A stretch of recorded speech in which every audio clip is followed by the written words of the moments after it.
अस्सलाम वालेकुम, मैं हूं शाहजेब खानजादा। रावलपिंडी रिंग रोड मंसूबे में बड़ी पेशरफ्त हुई है। पंजाब के एंटी करप्शन डिपार्टमेंट ने 22 मई को दी जाने वाली इंक्वायरी को 50 दिन से भी कम अरसे में मुकम्मल करके साबिक commissioner Rawalpindi captain retired Mohammad Mahmood और साबिक land acquisition commissioner Waseem Tabish को गिरफ्तार कर लिया है। मुल्की खजाने को 2.6 अरब रुपए और अवाम को 1.5 अरब रुपए का नुकसान पहुंचाने का इल्जाम लगाया है।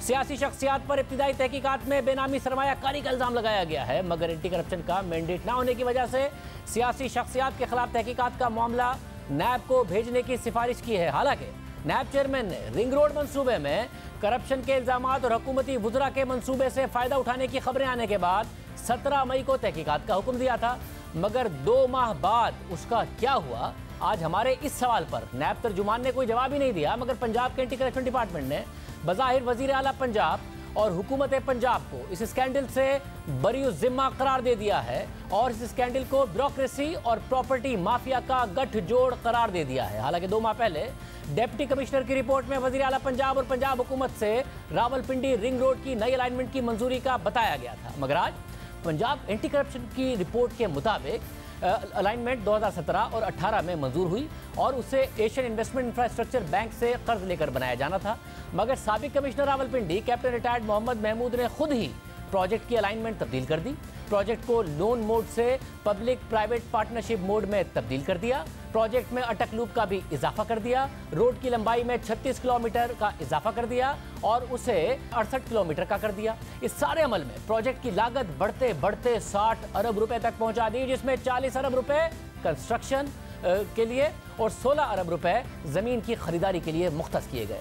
जिस कंपनी को रोड और पुलों की डिजाइनिंग के लिए रखा गया उसे रिंग रोड की अलाइनमेंट बदलने का टास्क दे दिया गया और जिस वक्त कंपनी को यह टास्क दिया गया उस वक्त हुकूमत की तरफ से अलाइनमेंट बदलने की मंजूरी ही नहीं दी गई थी। यानी पंजाब एंटी करप्शन डिपार्टमेंट के मुताबिक कमिश्नर रावलपिंडी ने प्रोजेक्ट की लंबाई 36 किलोमीटर से बढ़ाकर अटक लूप का इजाफा खुद ही कर दिया और लागत को खुद ही 60 अरब रुपए तक ले गए, मगर पंजाब हुकूमत को ना पता था और ना ही इसकी मंजूरी दी गई थी और फिर मजीद गड़बड़ की गई और नए इंटरचेंज डाले गए।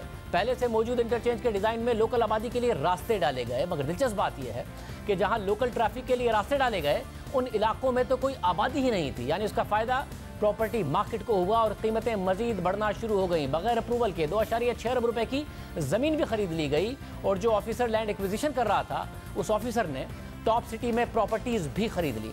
फिर कैसे ये बड़े बड़े कॉन्ट्रैक्टर्स जिन्होंने अपनी हाउसिंग सोसाइटीज़ बना ली हैं उनका प्रॉपर्टी माफिया का और ब्यूरोक्रेसी का गठजोड़ बना और इस इंटरचेंज के साथ प्रॉपर्टी मार्केट को कंट्रोल करने की हिकमत अमली बनाई गई।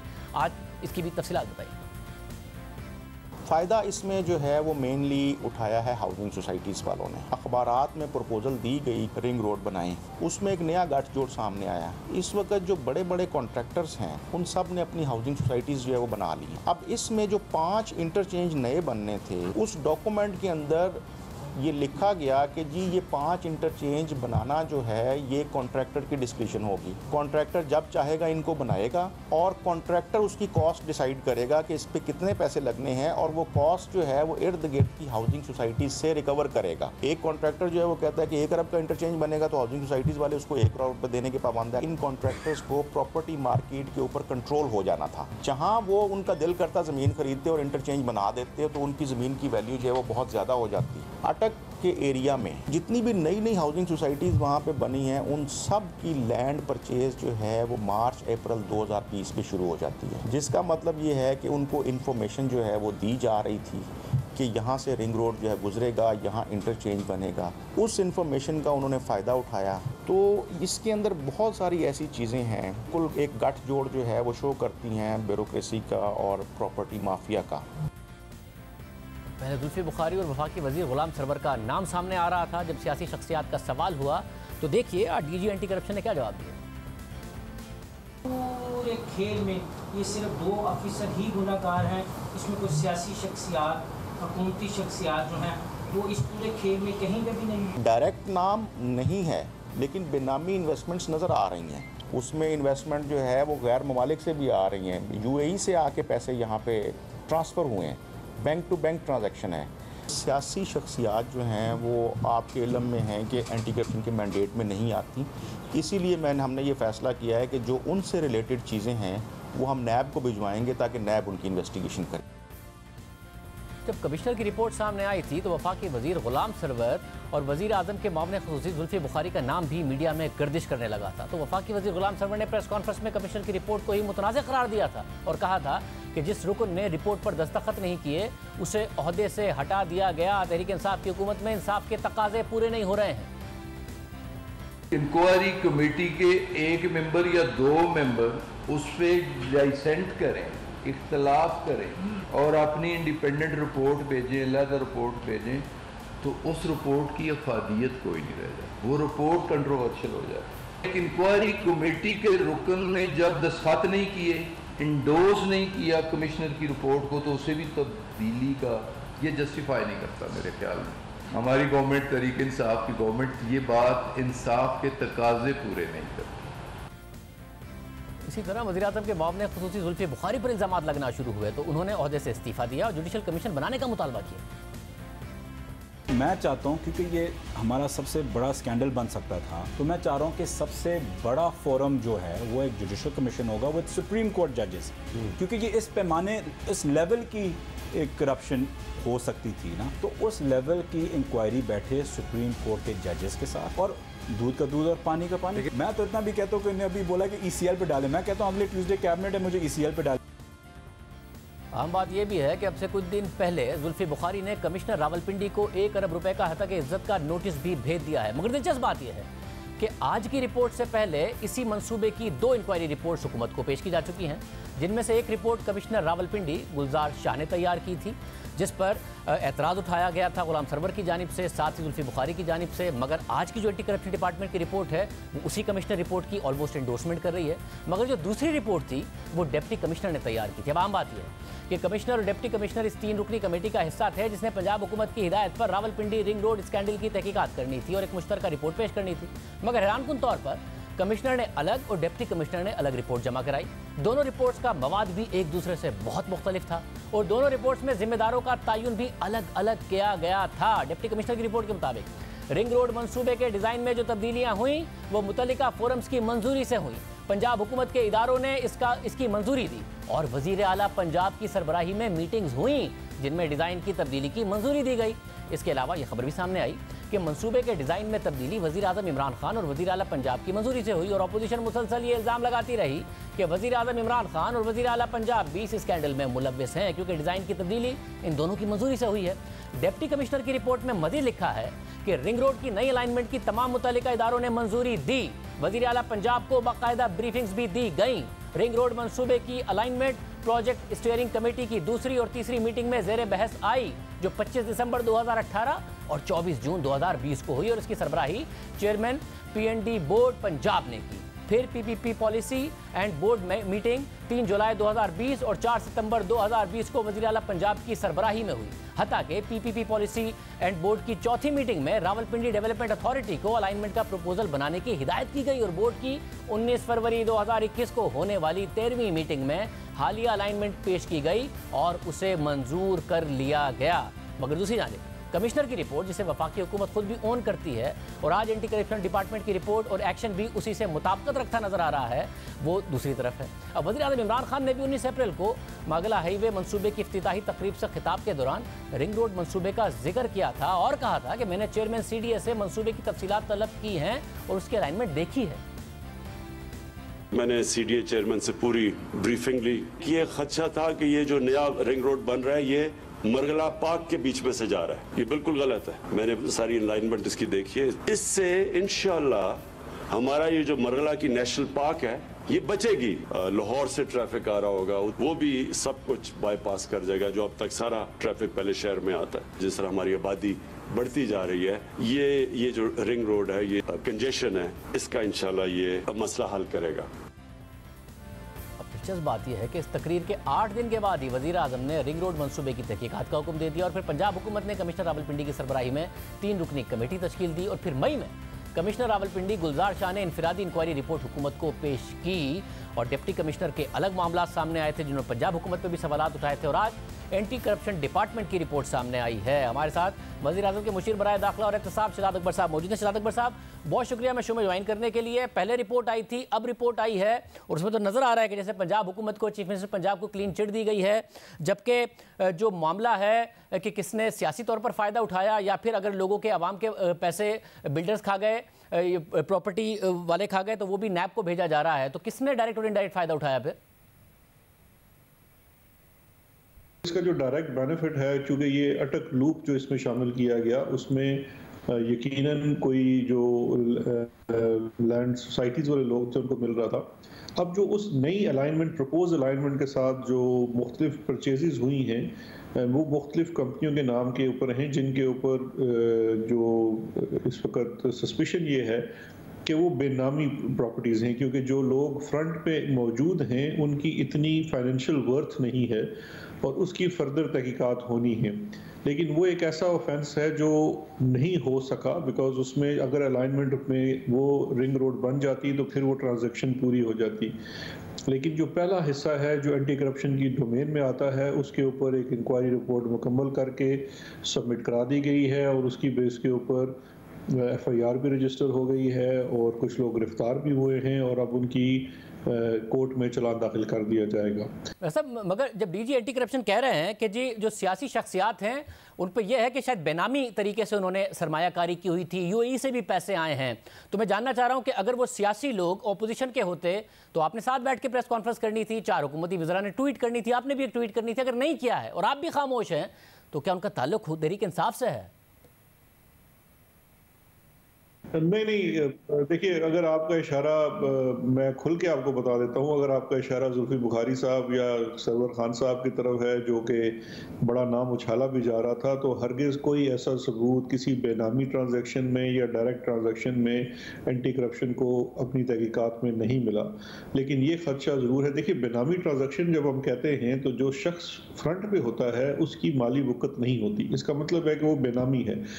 अब वो जो फर्दर इन्वेस्टिगेशन है, अगर ये सिर्फ महज बेनामी ट्रांजैक्शन है तो वो एंटी करप्शन की जुरिस्डिक्शन नहीं है, उसके लिए बाकायदा एक बेनामी कमीशन बनाया गया है, FBR की डोमेन है, वो चीज़ें उनको भेजी जा रही हैं। और जो लोग सियासी अगर इन्वॉल्व हो सकते हैं इन्फ्लुएंस के अंदर, या जो सोसाइटीज़ का मामला है जहाँ पब्लिक एट लार्ज को चीट किया गया है, वो एंटी करप्शन ने सिफारिश दी है कि ये वाली जो हिस्सा है इसकी फर्दर इन्वेस्टिगेशन का वो नैब को दे दिया जाए। जहां तक पंजाब गवर्नमेंट के मामलात का ताल्लुक है, उसमें उन्होंने कंप्लीट इंक्वायरी रिपोर्ट सबमिट करा के गिरफ्तारियां भी की हैं और अब चालान दाखिल करने जा रहे हैं। वैसा मगर अब ये बड़ा एक दिलचस्प सा मामला है। उस वक्त 2 रिपोर्ट सामने आई थी, एक कमिश्नर साहब की थी, एक डिप्टी कमिश्नर की थी। आप कह रहे हैं जो सियासी तौर पर नाम सामने आए गुलाम सरवर साहब का और जुल्फी बुखारी साहब का, उन्हें क्लीन चिट दे दी। फिर डिप्टी कमिश्नर की रिपोर्ट में आया कि जी चीफ मिनिस्टर पंजाब को सब पता था और उनके अप्रूवल से सारा का सारा काम हुआ। उनसे भी एंटी करप्शन पंजाब डिपार्टमेंट से तहकीकात करा के उन्हें भी क्लीन चिट दे दी। फिर नैब को जो मामला भेजा है वो सिर्फ ये भेजा कि जी प्राइवेट सोसाइटीज़ ने जो पैसे ले लिए थे, ये मामला आप देख लीजिएगा, या फिर अगर बेनामी तरीके से कोई सियासतदान इन्वॉल्व था, बाकी सबको क्लीन चिट दिलवा दी है। देखिए, 2 चीज़ें हैं। नैब अपनी जुरिस्डिक्शन के अंदर कोई भी इन्वेस्टिगेशन किसी भी मामले की कर सकती है, उसके ऊपर कोई कदगन नहीं लगाई जा सकती। जहां तक इस इंक्वायरी का और वो जो आप डिप्टी कमिश्नर की रिपोर्ट का जिक्र कर रहे हैं, वो बेसिकली इख्तलाफी नोट तो ज़रूर था और उस इख्तलाफी नोट के ऊपर उनको एंटी करप्शन की तरफ से बुलाया भी गया और उनसे सुना भी गया, लेकिन वो नोट सिर्फ नोट की हद तक था, उसको साबित करने के लिए कोई डॉक्यूमेंट्री प्रूफ नहीं था। क्योंकि अगर देखिए, इस मामले में सबसे बड़ा जो PD था, यानी कि प्रोजेक्ट डायरेक्टर था, जो कमिश्नर था पिंडी का, उसको मुर्दे इल्ज़ाम इस बेस पे ठहराया गया है कि जब इन्होंने ये नई अलाइनमेंट प्रपोज की ब्रीफिंग दी गई, जो प्लानिंग एंड डेवलपमेंट का जो फोरम था, तो उस फोरम ने इन राइटिंग इनको बताया कि जो अलाइनमेंट की अप्रूवल है उसकी competent authority chief minister office है, आपको वहाँ से अप्रूवल लेनी है। फर्दर उनको बताया गया कि आपका स्कोप ऑफ वर्क जो आप प्रपोज कर रहे हैं वो इन्हांस होने की वजह से टेक्निक फेडरल गवर्नमेंट की भी अप्रूवल आपको चाहिए। दोनों अप्रूवल्स के लिए चीज़ रेफर नहीं की गई और एडवर्टाइज कर दिया गया नई अलाइनमेंट को।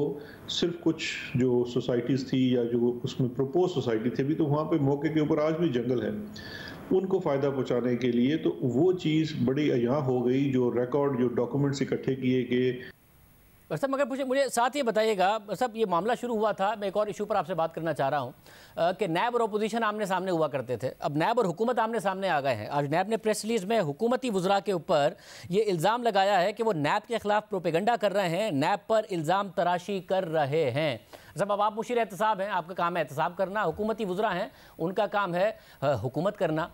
और साहब आपका जो काम था उसके तहत किसी ओपोजिशन रहनुमा का अब तक एहतसाब नहीं हो सका, 1 रुपया वापस नहीं आ सका। अब शौकत तरीन साहब का काम है मईशत चलाना, वो कह रहे हैं नैब के होते हुए मईशत नहीं चल रही। शेख रशीद साहब का काम है रेलवे चलाना, वो कह रहे हैं नैब के होते हुए रेलवे नहीं चल रही है, मेलबर्न नहीं बन रहा। असद उमर साहब का जो नैब का जो वैक्सीन का प्री ऑर्डर था, उन्होंने कहा नैब के डर से नहीं दिया जा सका। तरक्याती फंड नहीं खर्च हो रहे, वो कह रहे हैं नैब की वजह से नहीं हो रहे। हमाद अजहर और ताबिश गौर कह रहे हैं कि हमारे डिपार्टमेंट में नैब की वजह से मसाइल आ रहे हैं। तो इस वक्त तो नैब आपके लिए रुकावट बन गया है, नैब और हुकूमत आमने सामने आ गए हैं। देखिए बात यह है कि जिस वक्त एक नैब के कानून को लेके एक ऑर्डिनेंस भी आया था, उस वक्त भी अगर देखा जाए तो क्या उस वक्त किसी के काम में तेज़ी आ गई थी। दूसरी चीज़ ये है कि नैब, देखिए नैब के कानून का मसला नहीं है, कानून तो मुख्तलिफ किस्म के जो स्क्रूटनीज हैं, जिसमें जुडिशल स्क्रूटनी भी शामिल है, जिसमें लेजिस्लेशन को देखा जाता है, केस की बात नहीं कर रहा, उससे गुजर चुका है। बड़ा एक लार्जर बेंच का डिसीजन है असफन यारवाली के केस का, उसके बाद मुख्तलिफ केसों में ये चीज़ें सामने आई हैं। देखिए इश्यूज आते हैं मुख्तलिफ जगह पे, जहाँ पे ज़ाहिर बात है एक परसेप्शन है, ब्यूरोक्रेसी की तरफ से ये परसेप्शन आती है। पहले और आज के मामले में फ़र्क ये है कि नैब एक्टिव है, नैब सवाल कर रहा है, और वो हमारी जो हुकूमत है पाकिस्तानी तहरीक इंसाफ की, वो उसको किसी तरीके से रोकती नहीं है कि आप चाहे अभी किसी वज़ीर से सवाल करें या कोई पहले के बंदे से सवाल करें, हमारी तरफ से वो है। ब्यूरोक्रेसी की तरफ से एक कॉन्टीन्यूसली एक ये चीज़ आ रही है, एक शिकायत आ रही है कि जी इसकी वजह से मामला चलते नहीं है। लेकिन मेरा ये ख्याल है कि इसके लिए जो राइट फोरम है वो एक तो एग्जीक्यूटिव इख्तियार प्राइम मिनिस्टर साहब का है, उनका डिसीजन होगा, और फिर कानून के अंदर अगर कोई तब्दीली लानी है तो वो पार्लिमान, और पार्लिमान के अंदर इसकी तमाम शिकें, अगर कहीं पे ऐसा लगता है कि कोई एक शिक की वजह से किसी काम में, तरक्याती काम में रुकावट हो रही है, तो उसके ऊपर बिल्कुल बातचीत हो सकती है। मतलब मगर सिर्फ ब्यूरोक्रेसी का नहीं ना मसला, अगर वैक्सीन का प्री ऑर्डर नहीं होता तो नैब का असद उमर साहब जिक्र करते हैं PSDP खर्च नहीं होता, जितना हो गया वो हो गया, जो नहीं हुआ वो नैब पर जिम्मेदारी डाल दी जाती है। फिर दूसरे वुज़रा भी कह रहे हैं, अब या तो दो बात है, या तो आपके वुज़रा अपनी नाकामी नैब पर डाल रहे हैं, या फिर नैब हकीकतन इस वक्त प्रॉब्लम बना हुआ है, हुकूमत को नहीं चलने दे रहा है। आप एहतसाब को देखते हैं तो आप बताइए।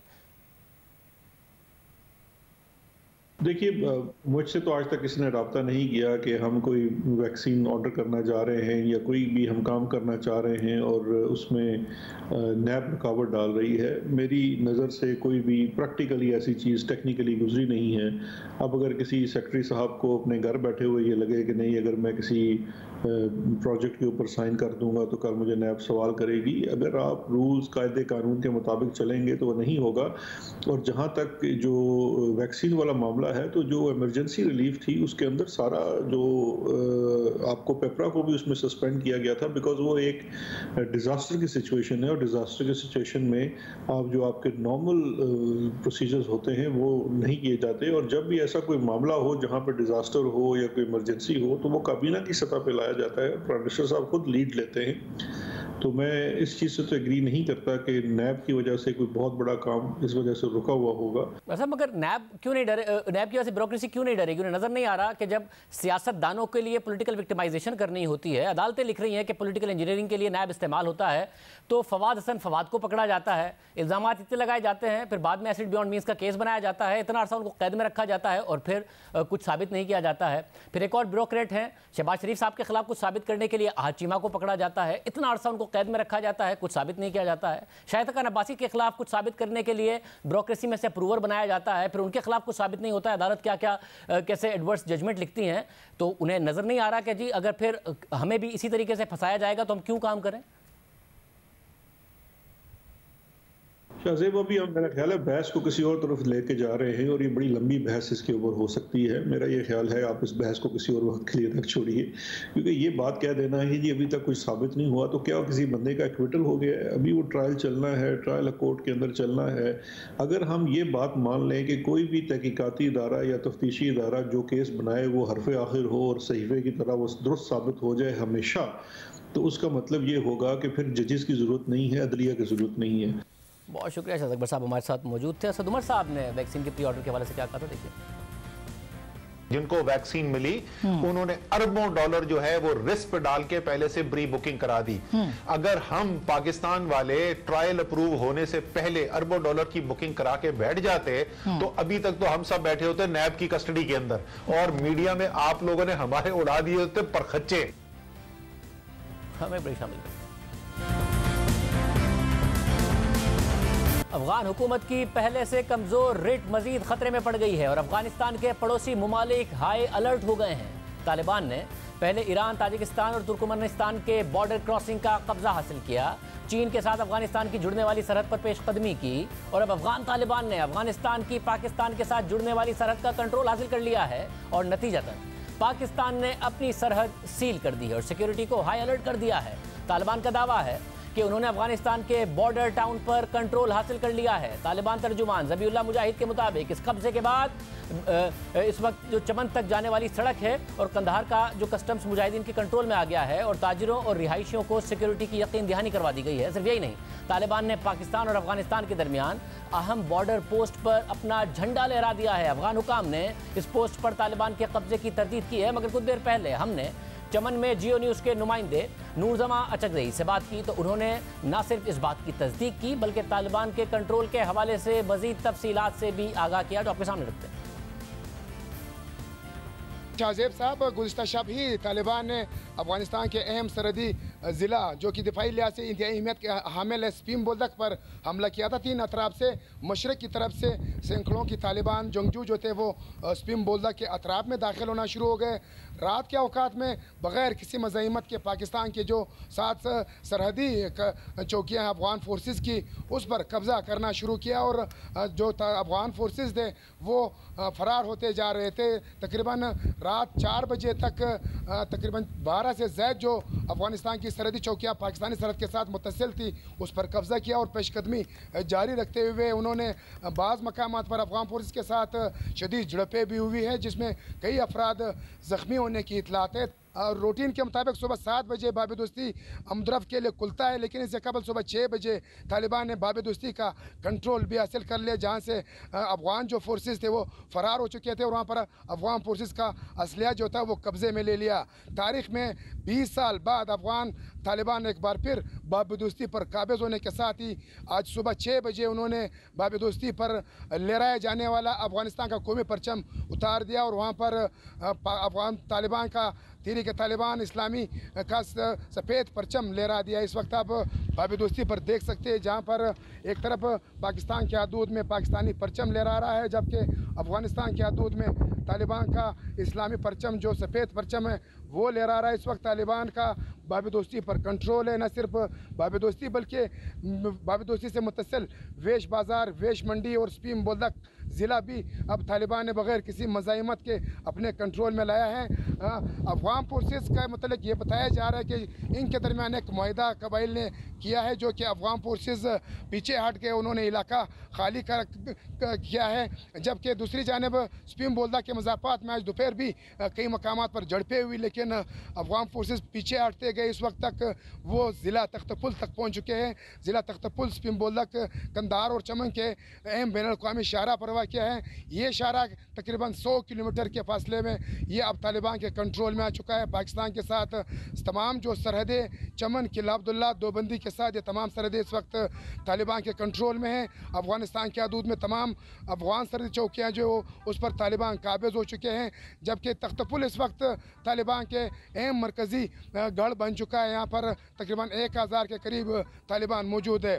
तालिबान के नए मतवाज़ी गवर्नर जो कि कंधार के लिए तैनात किए गए हैं, उनका एक एलामिया से कुछ देर बाद कबल जारी किया गया, जिसमें उन्होंने कहा है कि तमाम अवाम जो कि अफ़गानिस्तान के अंदर जहां तालिबान का कब्ज़ा है वो महफूज रहेंगे, वो अपने अपने मामलात मामूल के मुताबिक निपटाते रहे। उन्होंने अफगान फोर्सेस, अफगान कमांडर्स के लिए भी आम माफ़ी का ऐलान किया। एलामिया में कहा गया कि कल तक उन्हें हिदायत की गई थी कि जहाँ भी अफगान कमांडर या फोर्सेस मिले उन्हें कत्ल किया जाए, लेकिन आज एक नए हुक्मनामे के तहत इनको तहफ़्फ़ुज़ फराहम करने का कहा गया है। और आज जब ये शवायद भी सामने आए हैं कि मुख्तलिफ़ मकामात पर जहाँ भी अफ़गान कमांडर्स उन्होंने पकड़े या अफ़गान फोर्सेस के एहलकार सरेंडर होकर इनके पास है, उनको बाहिफाजत तरीके से अपने घरों तक पहुँचाया है। उनको गाड़ियाँ भी फराहम की गई हैं। अफ़गान एहलकार के कमांडर्स को पैसे देकर उनको रुख्सत किया गया है, जो कि वो अब कंधार की जानिब रवाना हो चुके हैं। अफ़गान बैंक पर इस वक्त तालिबान का कब्ज़ा है। अफ़गान का जो कस्टम है, जो कि वेश मंडी वेश बाज़ार अफ़गानिस्तान का मरकज़ी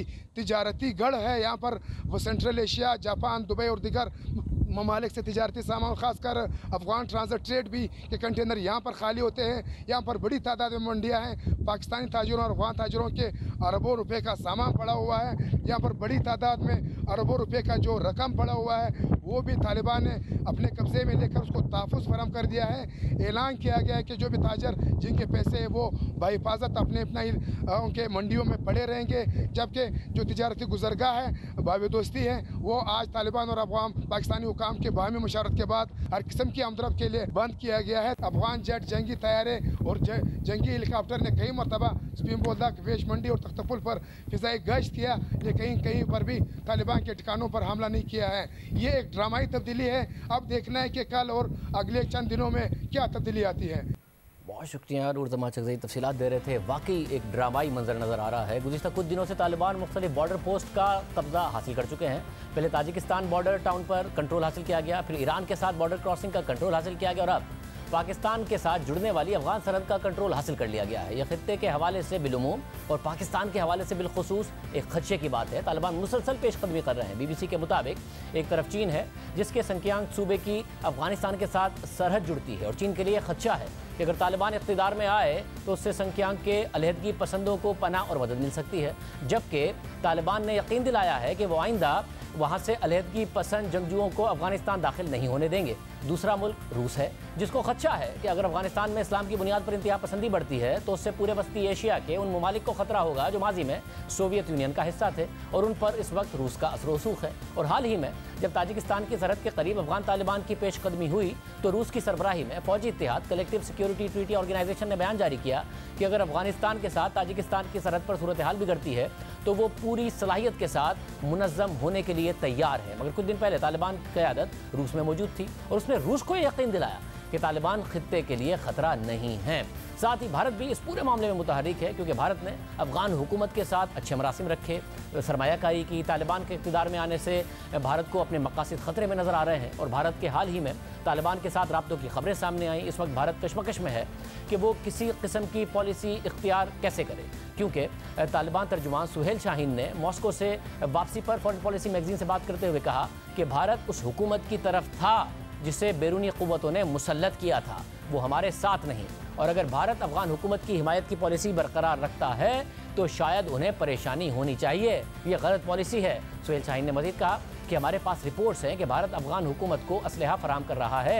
ये कैसे मुमकिन है कि एक तरफ वो हमसे बात करना चाहता है लेकिन अमली तौर पर काबुल में हर किस्म का असलाह पहुँचा रहा है। ये सारी की सारी सूरत हाल इस वक्त हो रही है। प्रोग्राम में ब्रेक शामिल करते हैं।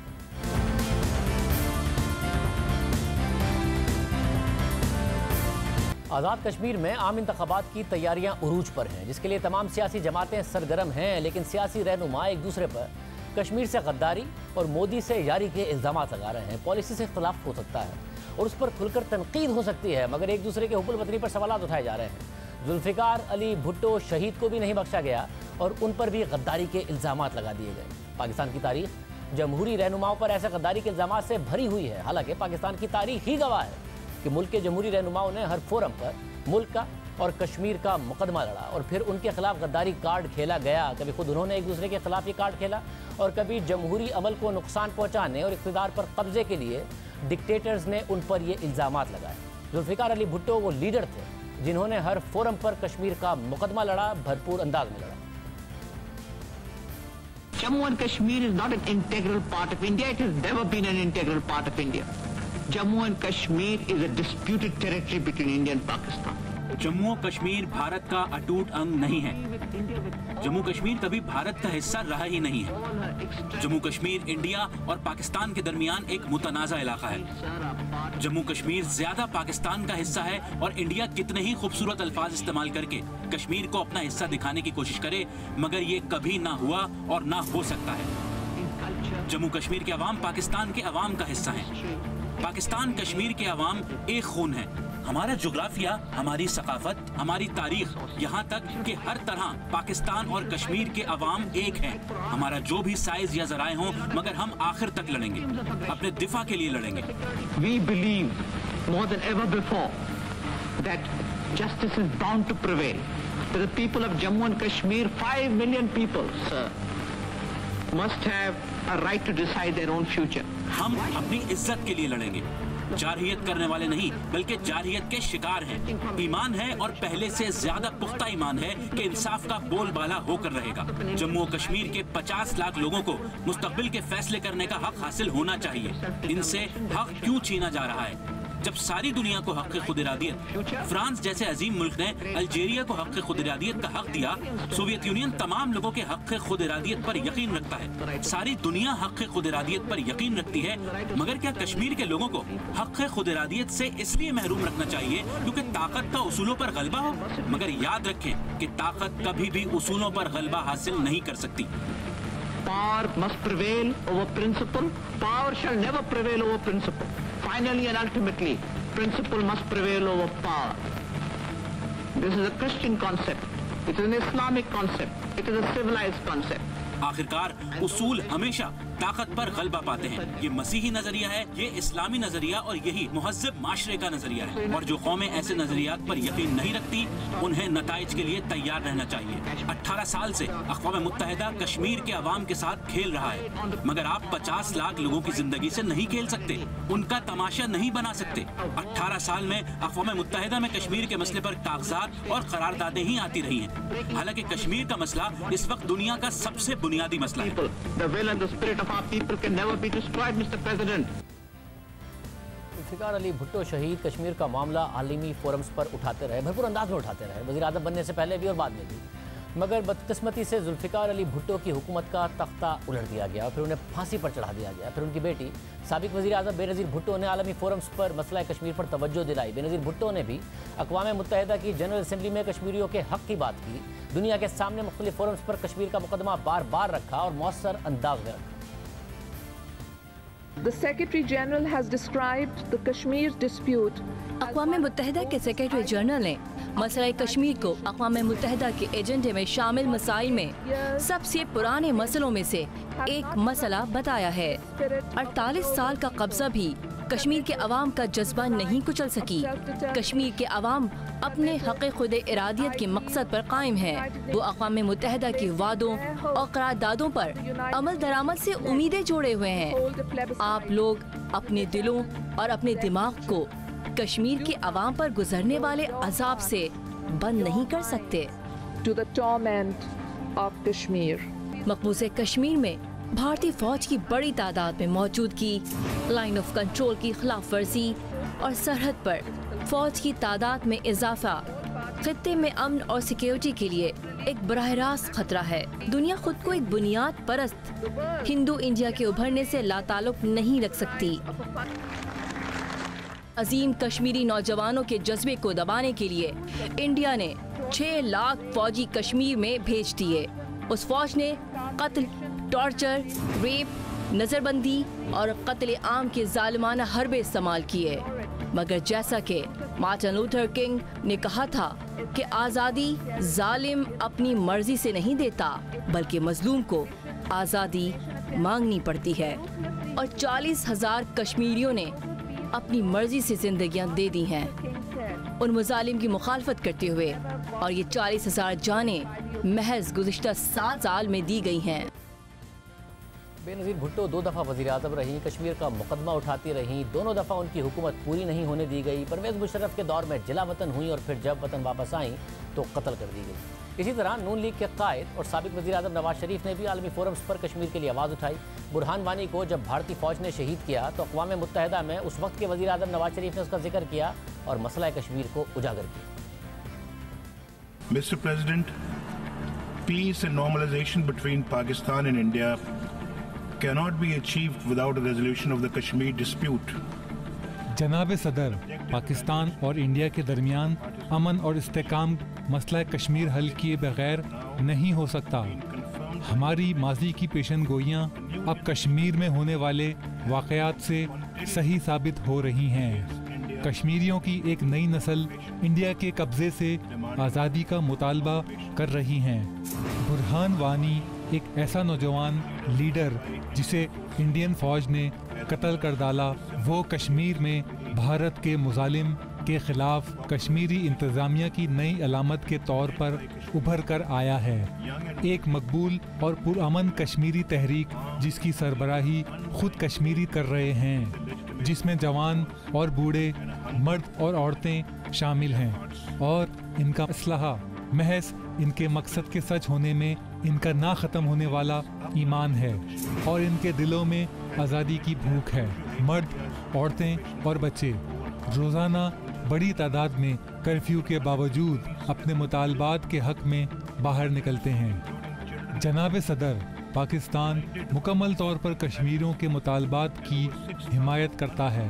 पाकिस्तान कश्मीर के अवाम के हक़ के खुद इरादियत के इस मुतालबे की हिमायत करता है, जिसका वादा खुद अक़वाम मुत्तहिदा ने सिक्योरिटी कौंसिल की करारदादों के ज़रिए किया है। नवाज शरीफ 90 की दहाई में भी जब वज़ीर आज़म बने तो भारत के साथ ताल्लुकात बेहतर करना, मसला कश्मीर हल करना उनकी तरजीह रहा। अपने दूसरे दौर में तो भारतीय वज़ीर आज़म वाजपेयी के साथ मसाइल के पुरअमन हल के लिए बहुत आगे बढ़ गए। वाजपेयी खुद पाकिस्तान आए थे, मगर फिर कारगिल जंग हो गई और उसके बाद नवाज शरीफ का तख्ता उलट दिया गया। नवाज शरीफ भी 3 दफ़ा वज़ीर आज़म रहे, कभी अपनी मुद्दत मुकम्मल नहीं कर सके। तीसरी दफ़ा उन्हें सुप्रीम कोर्ट ने नाअहल करार दिया। वज़ीर आज़म थे, फिर जेल में कैदी बन गए। इसके बाद तहरीक इंसाफ की हुकूमत में भी मसला कश्मीर पर बात की गई। वज़ीर आज़म इमरान खान ने अक़वाम मुत्तहिदा की जनरल असम्बली में अपने पहले खिताब में कश्मीर का मसला भरपूर अंदाज में उठाया और बहुत ही मौसर तकरीर की। What is the world community going to do? Is it going to appease a market of 1.2 billion, or is it going to stand up for justice and humanity? क्या दुनिया 1 अरब 20 करोड़ लोगों की मार्केट को खुश करेगी या इंसाफ और इंसानियत के लिए खड़ी होगी? आप वो इदारा हैं जिसने कश्मीरियों से खुद मुख्तारी का वादा किया था। खुद मुख्तारी की वजह से वो अजाब से गुजर रहे हैं, और यही वक्त है, ये खुश करने का वक्त नहीं जैसा 1939 में पहली जंग अजीम से पहले हिटलर को खुश किया गया था। ये एक्शन लेने का वक्त है। एक्शन ये होना चाहिए कि भारत गैर इंसानी कर्फ्यू कश्मीर से हटाए जो 55 दिन से जारी है। इसलिए मैं यहाँ आया हूँ, आपको खबरदार कर रहा हूँ। मैं अक़वाम मुत्तहिदा को बताने आया हूँ कि आपको कुछ करना होगा। ये आपके लिए एक इम्तिहान है। भारत को तमाम सियासी कैदियों को रिहा करना होगा, खासकर 13,000 लड़कों को जिन्हें उठाया गया और उनके वालिदैन को पता नहीं कि वो कहाँ हैं। और फिर बैनुल अक़वामी बरादरी को कश्मीरियों को उनकी खुद मुख्तारी देनी होगी। It must free all political prisoners, and especially those 13,000 boys that have been picked up. Parents don't know where they've disappeared. जनाब सदर, नस्ली बर्तरी के एहसास से तकब्बुर आ जाता है। ये तकब्बुर ही जो लोगों से जालिमाना काम करवाता है, और जो कुछ नरेंद्र मोदी कर रहे हैं वो नस्ली बर्तरी के एहसास का तकब्बुर ही है, जिसने उन्हें अंधा कर दिया है। अंधा कर दिया है ये बात सोचने से भी कि जब कर्फ्यू ख़त्म होगा तो क्या होगा। क्या उन्होंने इस बारे में सोचा है या फिर बगैर सोचे ये सब कर दिया? वो करेंगे क्या जब कर्फ्यू हटेगा? तो क्या उन्हें लगता है कि कश्मीरी अवाम आराम से बात तस्लीम कर लेंगे कि आइन में तब्दीली करके उनका स्टेटस बदल दिया गया है? जनाब सदर, 1 लाख कश्मीरी पिछले 70 सालों से शहीद हो चुके हैं क्योंकि उन्हें वो हक़ खुद इरादियत नहीं दिया जिसका अक़वाम मुत्तहिदा ने उनसे वादा किया। 1 लाख लोग शहीद हुए और 11,000 खवातीन का रेप किया गया। खुद अक़वाम मुत्तहिदा की इंसानी हुकूक की 2 रिपोर्ट्स उस पर मौजूद हैं।